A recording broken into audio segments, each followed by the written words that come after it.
Hi there, this is Greg Hessel from ReGeneration Resources, and today I want to do the fourth in a four-part series on perception and misperception in conflict, and I want to talk about perceptions about what always or never happens. And just as a quick refresh, I did one video on misperception as to what is happening now, one on misperception about what happened. We're debriefing a conflict. We're trying to figure out how we got here, and we have different perceptions as to what actually happened. How do you work with that? A third kind of misperception is beliefs and perceptions about what should happen. And today, again, I want to talk about perceptions about what always or never happens. And this is in many ways the most difficult of the misperceptions to work with because we get very attached to our deeply held narratives about the world. And our minds want to make us right. So once we adapt a belief, we tend to stick to it. And one framework for thinking about misperception in general is a book called The Fifth Discipline Field Book. And in this book, there's a framework called The Ladder of Inferences. And this book was written by Peter Senge a number of years ago. He's a well-known consultant.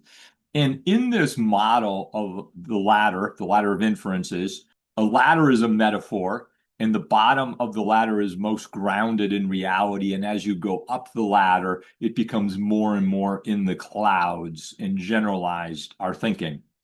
And so according to this framework, there is observable data. Something happens, and we might think about observable data as a videotape recorder capturing what's going on in a room from every angle. Maybe there's 4 videos capturing what's going on from every corner of the room.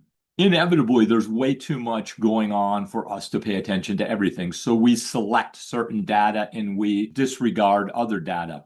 I do a lot of work training. And so as a trainer, I might select data that 2 people in the back of the room are having a sidebar conversation. Then I add meaning to that and I make assumptions about that and I draw some conclusions. So if I use the example of 2 people having a sidebar conversation, I might think they're rude and that they're not engaged and that they're bored and they're kind of making a scene. I might make it about myself, thinking I'm a bad trainer, I'm not engaging them.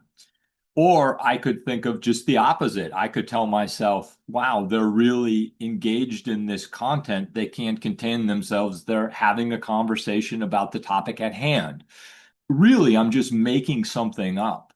But when we make things up, when we're operating in the middle of the ladder of inferences, we're rarely aware that we're making it up and that we're making assumptions about something. We usually think of the middle rungs as fact.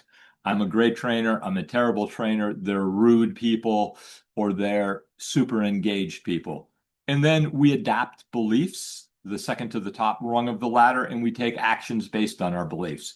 What makes this tricky is something that Peter Senge calls the reflexive loop. And the reflexive loop is that once we adapt beliefs about the world, we almost exclusively select data that supports those beliefs.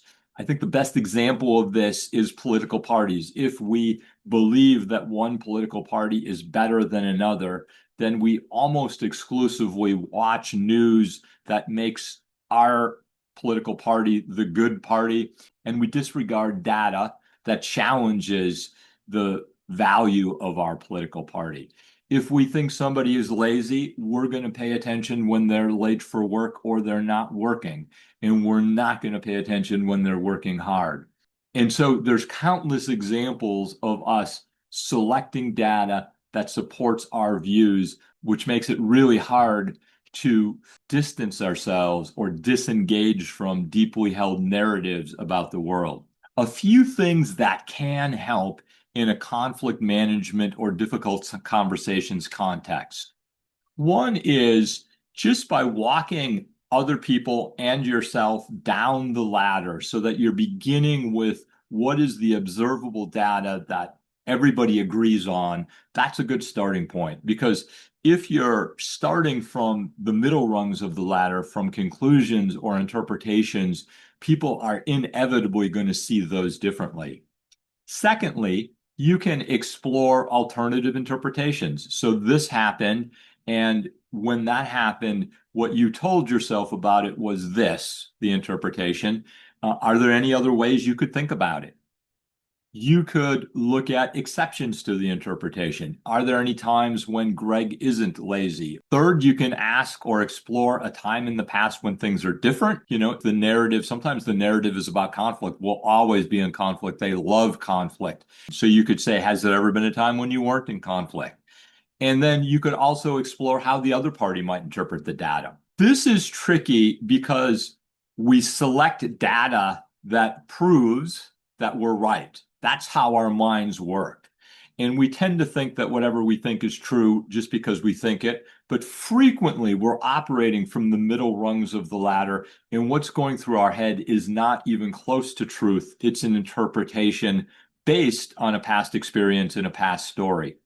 So that's a challenge for all of us as individuals to get out of that. And when you're working with parties in conflict, it's also a challenge. And I hope these few tips that I offered today help.